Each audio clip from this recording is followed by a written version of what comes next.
Hi friends. मैं मनीष। आज मैं आप लोगों से अपना अनुभव शेयर करना चाहता हूँ जो मुझे हुआ जब मैंने पहली बार मेरे चेहरे पे पिंपल होना शुरू हुए। उसमें मुझे लगता है मैं अपने कॉलेज के थर्ड ईयर में था। और एक सुबह मैं उठा और मैंने देखा कि मेरे चेहरे पे, मेरे फेस पे बड़े बड़े नोड्यूल जैसे, बड़े बड़े, मतलब बड़े बड़े nodular pimples, like a volcanic miniature volcanic structure. they were present on my face, on especially on this side of my face and also on this side of my face. तो पहले तो मैं एकदम आई वॉज शॉक्ड, आश्चर्य में पड़ गया कि आखिर ये है क्या, मतलब कि ये हो क्या रहा है। बिकॉज उस समय तक मुझे कभी कोई ऐसा कुछ हुआ नहीं था कभी, मतलब कोई पिंपल या किसी भी तरीके की स्किन डिजीज़ कोई भी मुझे मैंने फेस नहीं की थी। फिर क्या हुआ कि मैं कुछ दिनों तक तो मैंने अवॉइड किया कि क्या डॉक्टर के पास जाऊँ, मतलब। बट एक समय के बाद क्या होता है कि आप जब ऐसे किसी कंडीशन से आप जूझ रहे होते हैं, तो क्या होता है कि आप जब पब्लिक में जाते हैं या फिर आप क्लास में जाते हैं या कहीं भी पब्लिक प्लेस पे जाते हैं, तो आप थोड़ा एक इन्फीरियॉरिटी फील करते हैं कि सामने वाला आपके पिंपल को ही देख रहा है और न जाने क्या वो सोच रहा है। इस तरीके का आप, मतलब आपके दिमाग में चलता है, मतलब आप you know continuously this thought is running in back of your mind। तो इस तरीके की स्थिति हो जाती है। खैर, तो मैं फिर उस समय एक वहाँ के बहुत ही फेमस डॉक्टर, उस समय मैं एक्चुअली लखनऊ में था, तो उस समय के वहाँ एक फेमस डॉक्टर डर्मेटोलॉजिस्ट थे, उनके पास में गया। तो वो तो नहीं देख रहे थे, उनकी जगह पे उनकी लड़की देख रही थी, उनकी बेटी थी वो। तो वो देख रही थी। तो उन्होंने देखा और फिर उन्होंने मुझे कुछ दवाएं प्रिस्क्राइब की। तो मैं दवाएँ तो लेके आ गया वहाँ से। और बेसिकली उन दवाओं में एक्यूटेन था, मुझे लगता है एक्यूटेन था, सैलिसिलिक फेस वॉश था और बेंजोइल पेरोक्साइड था। इस तरीके की ही दवाएँ थी कुछ। शायद एंटीबायोटिक था कि नहीं था, ये मुझे नहीं क्लियर है। तो मैंने उन दवाओं को लेना शुरू किया। तो फिर क्या हुआ कि जब मैं उन दवाओं को लेना शुरू किया, तो सबसे पहले मैंने क्या अनुभव किया कि मेरे ओठ सुपर ड्राई, मतलब उन दवाओं के नेक्स्ट डे ही मेरे ओठ एकदम से ड्राई हो गए थे और मेरा पूरा फेस, मेरी पूरी स्किन एकदम ड्राई हो गई थी। और because of applying that cream जो बेंजोइल पेरोक्साइड था, मेरा पूरा ये जहाँ जहाँ पे मैंने अप्लाई किया था वो पार्ट, मेरा फेस एकदम ये लाल हो गया था, जैसे लाल एकदम रेड, जैसे कि कोई ब्लीच के बाद नहीं हो जाता है, मतलब कि ब्लीचिंग आप कराते हैं तो वैसा ही एक तरीके से हो गया था बेंजोइल पेरोक्साइड के कारण। और स्पेशली अगर आप धूप में जा रहे हैं तो बहुत ही ज़्यादा, मतलब अनकंफर्टेबल सिचुएशन हो जाती थी। तो ख़ैर मैंने एक्चुअली में प्रॉब्लम सॉल्व उस दवा ने ये किया कि हाँ, ये थोड़ा कुछ दिनों तक मुझे कम होने लगा, मतलब पिंपल्स निकलते थे बट उस तरीके से कम निकलते थे। बट द प्रॉब्लम वाज़ कि मतलब मेरी स्किन बहुत ड्राई रहती थी और मैं हमेशा यही सोचता था कि आखिर कब तक ये कंडीशन रहेगी? क्या ये मतलब ठीक हो जाएगी? मतलब कितने दिन लगेंगे इसको सही होने में? ये मेरे दिमाग में चलता ही रहता था। फिर मैंने ख़ैर दवा को कंटिन्यू किया और दवा को कंटिन्यू किया, मुझे लगता है 4 से 5 महीने मैंने दवा को कंटिन्यू किया।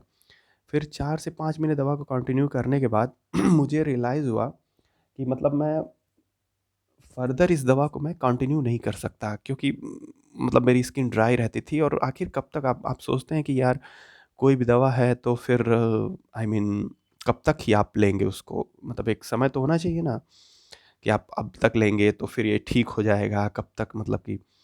तो ख़ैर मैंने उस दवा को डिसकंटिन्यू कर दिया, मैंने छोड़ दिया उस दवा को। और वो कन पिंपल वैसे ही होते थे, कभी बड़े हो जाते थे, कभी बड़े नोड्यूल, स्पेशली मुझे बड़े-बड़े पिंपल होते थे, लाइक बड़े बिग नोड्यूल्स फिल्ड विथ पस, लाइक फोड़े जैसे, जैसे फोड़े नहीं हो जाते हैं वैसे। तो फिर क्या हुआ कि इस तरीके से चलता रहा। मैंने एक्सेप्ट कर लिया कि चलो यार अब यही है, अब क्या किया जा सकता है। लेकिन लोग मुझे टोकते थे कि यार ये किसी डॉक्टर को देखो, ये अच्छा नहीं लग रहा। कभी यहाँ पे आता था, उसमें से फिर ब्लड बहने लगता था, पकने के बाद वो ऐसी स्थिति हो जाती थी। तो फिर लोग मुझे टोकते थे कि यार किसी डॉक्टर से मिलो, किसी डॉक्टर को दिखाओ।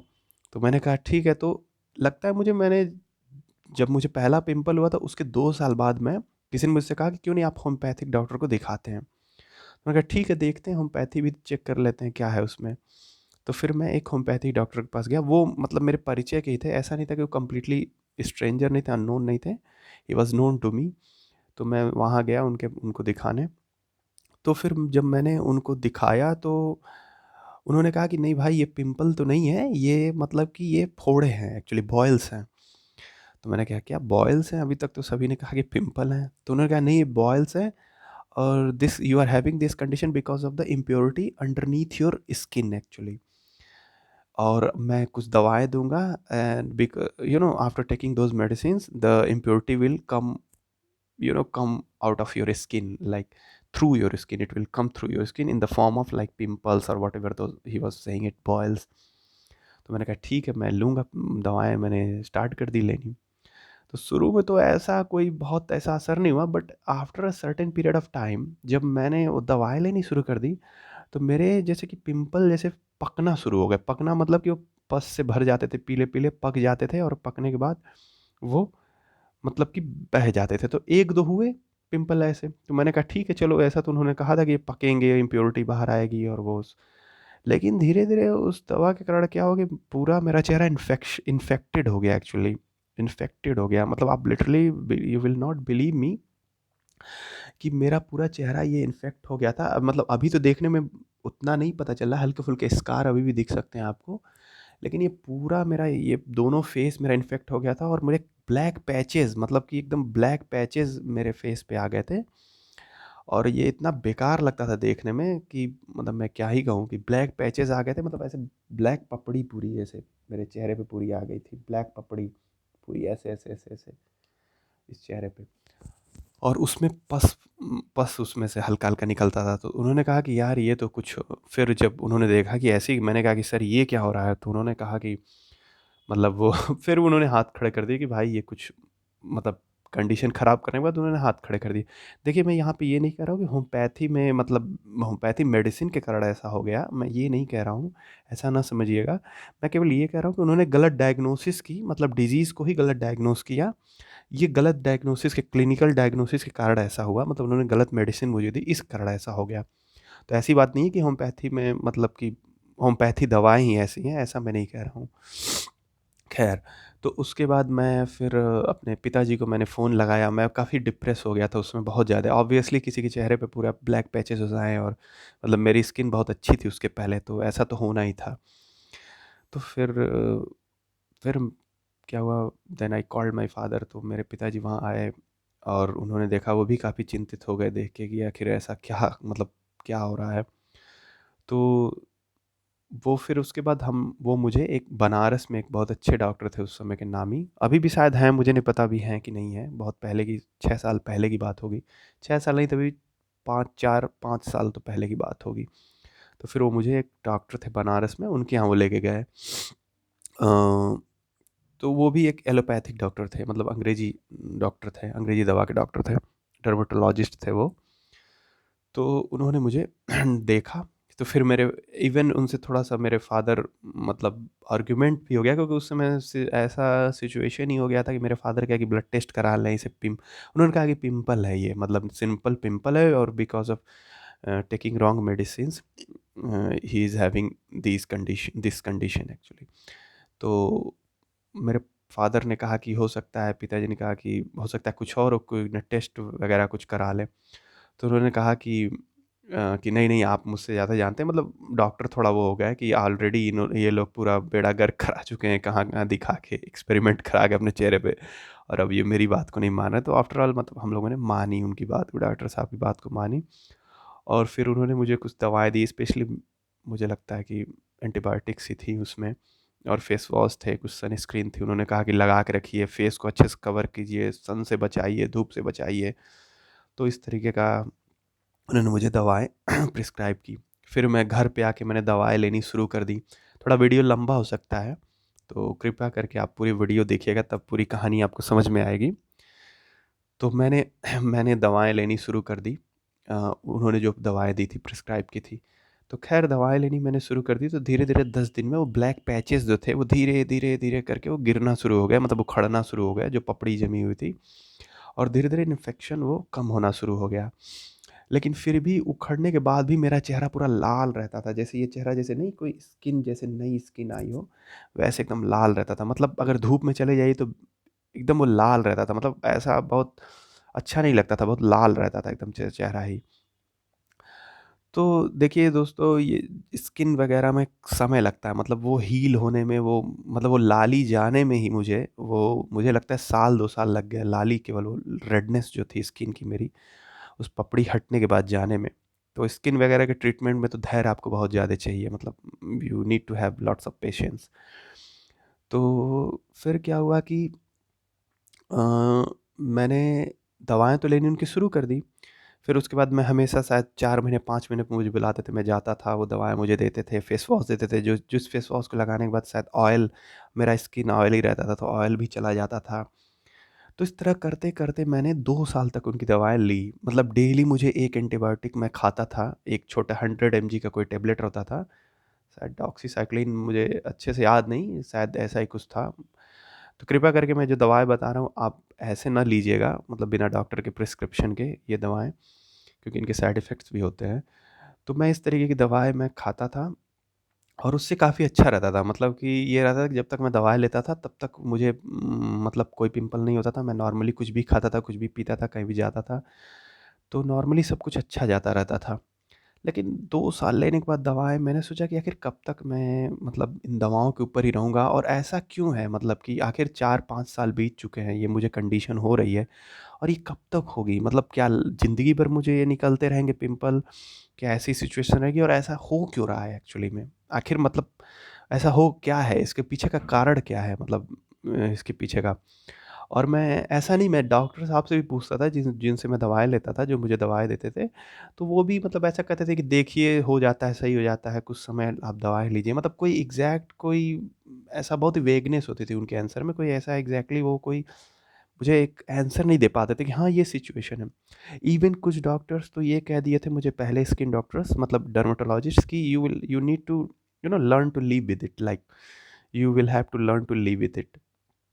तो तो मैंने कहा कि मतलब इस तरीके का उन्होंने कह दिया था कि भाई ये तो ज़िंदगी भर रहेगी और आपको मतलब इसके साथ सीखना पड़ेगा रहना, मतलब ये जो एडल्ट स्टेट में या एडल्ट एज में जो आपको ये पिंपल्स निकल रहे हैं, तो आपको इनके साथ सीखना पड़ेगा।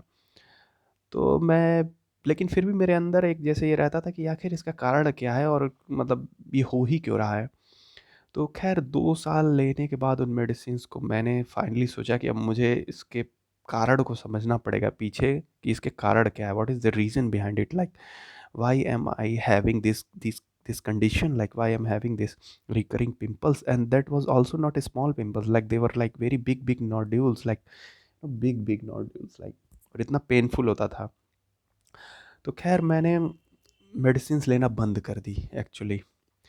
और then again I would not say कि अगेन मैं क्या कहूँ कि मैं एक्सपेरिमेंट ही करने लगा एक तरीके से मैंने हिम्मत करके, और फिर से मैं एक्सपेरिमेंट, तो मैंने कहीं सुना कि भाई मतलब यूट्यूब पे मैं देखता था कि यार ये लगा लो, जैसे कुछ लोग कहते थे नारियल का तेल लगाओ तो जितनी गंदगी है स्किन में बाहर आ जाएगी, तो मैंने 1 महीने वो भी करके देखा, बट कोई बहुत फ़ायदेमंद नहीं होता था। लोग कहते थे एलोवेरा लगाओ, एलोवेरा से यही बस होता था कि भाई जो पिंपल हुए हैं वो ठीक हो जाते थे, लेकिन जब तक एक ठीक होता था तब तक उसके पीछे 2-3 निकल जाते थे, मतलब स्किन से तब तक, मतलब ये एक चेन की तरीके से था। तो ये सब चीज़ें मुझे उस तरह काम नहीं कर रही थी।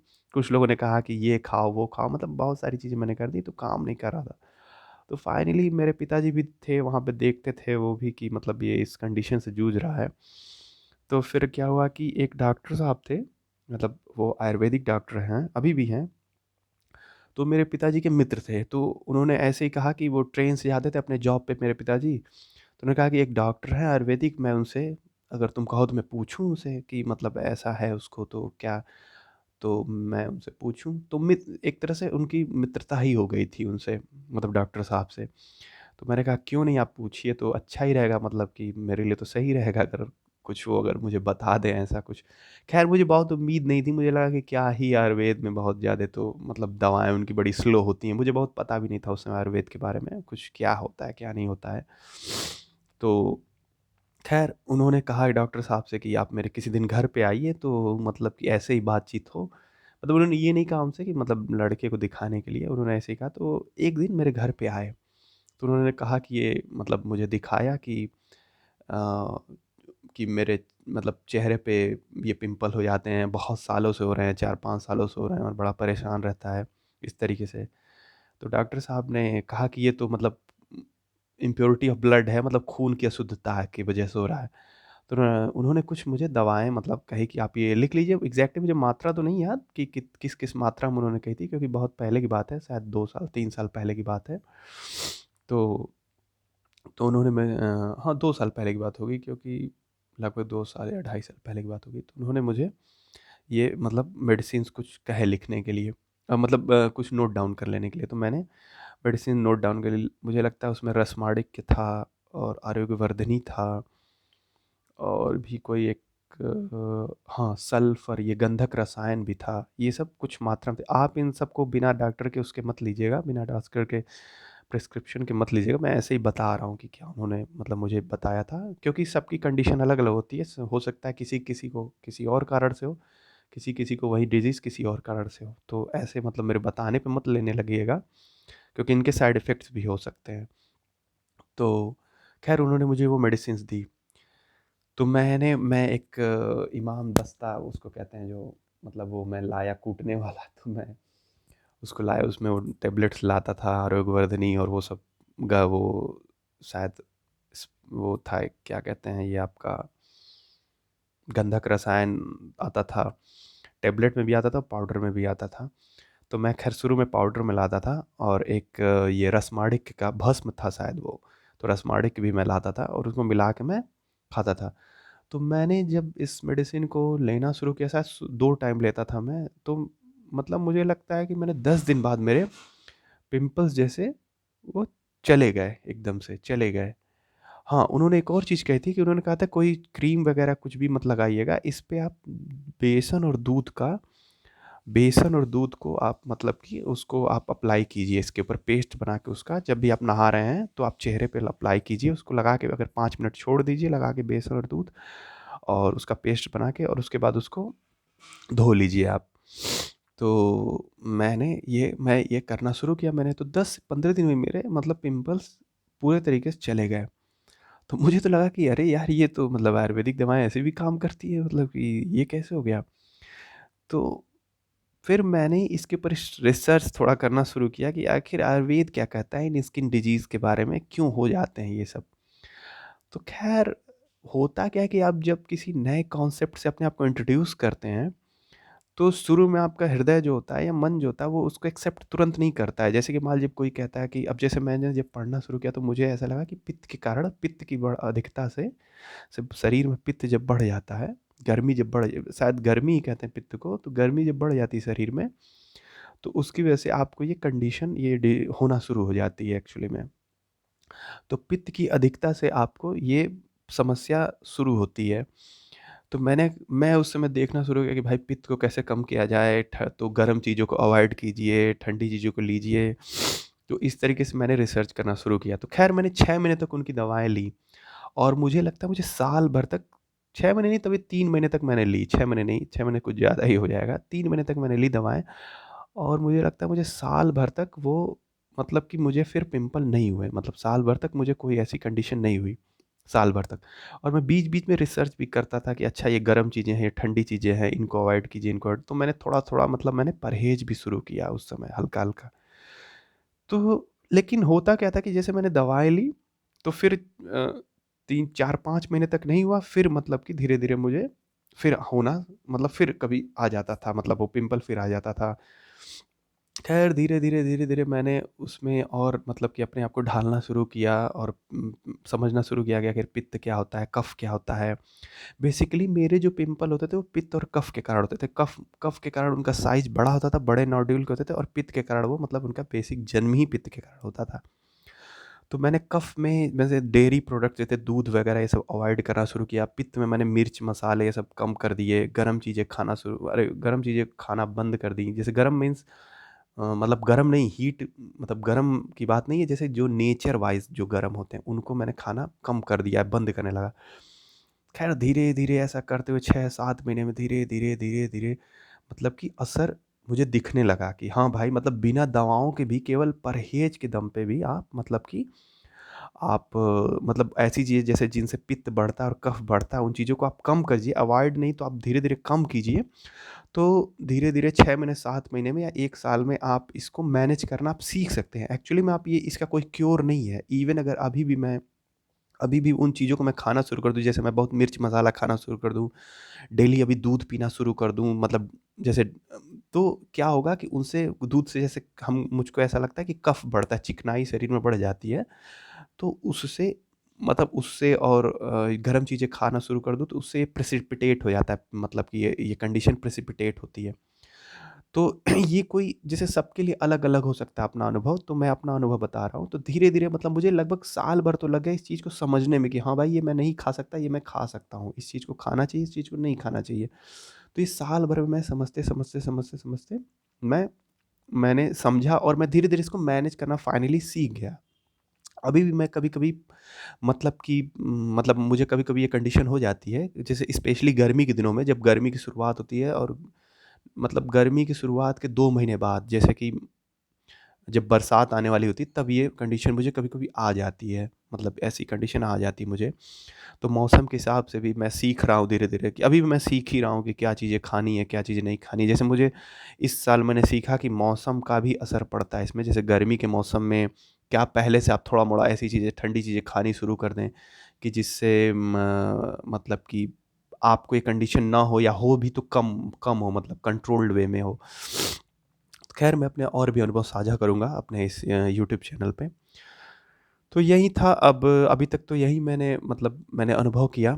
आगे जो और भी अनुभव है, तो एक वीडियो में पूरा बता पाना मतलब पॉसिबल नहीं है, क्योंकि वीडियो काफ़ी लंबा हो जाएगा, ऑलरेडी वीडियो काफ़ी लंबा हो चुका है। तो मैं अपने और भी, मतलब कि अलग दवाओं के, अलग-अलग हर्ब्स के, मतलब मेरे क्या अनुभव रहे, मैंने जो इस पे आज़माए, तो उसको मैं बताऊँगा अपने नेक्स्ट वीडियो में। तो अगर आपको वीडियो अच्छा लगा तो आप लाइक करिए, और अगर ऐसी वीडियो, मतलब आगे भी मैं डालूँगा ताकि आपको नोटिफ़िकेशन मिल जाए, तो आप वीडियो को सब्सक्राइब कर दीजिए। So thanks for watching my video. Thank you.